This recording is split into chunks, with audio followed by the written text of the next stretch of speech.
guys, it is breeding day for our rabbits. Oh, I hope we get babies from these two. Blue otter, they're both standard Rex's pedigreed, and a beautiful chocolate. Maybe we'll get some chocolate otters. Let's see. What do you think, bud?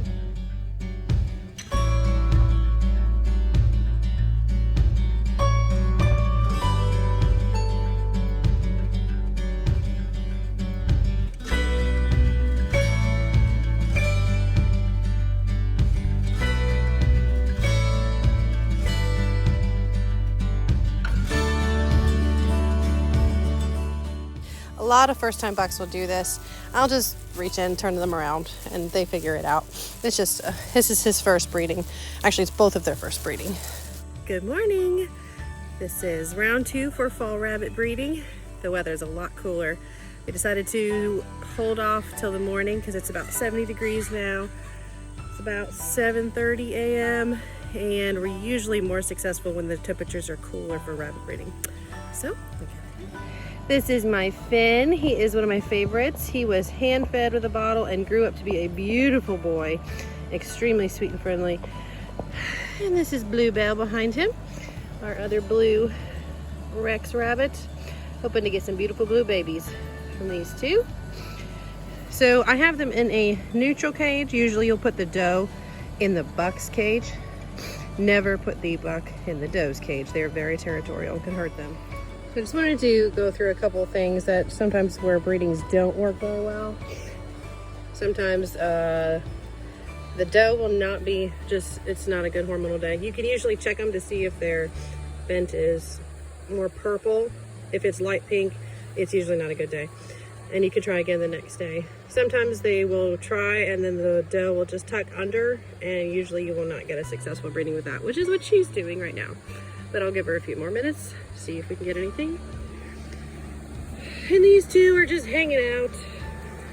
So this is a sweet pie right here. But I'm not sure if we're gonna get anything today from these guys. This is my sweetie pie.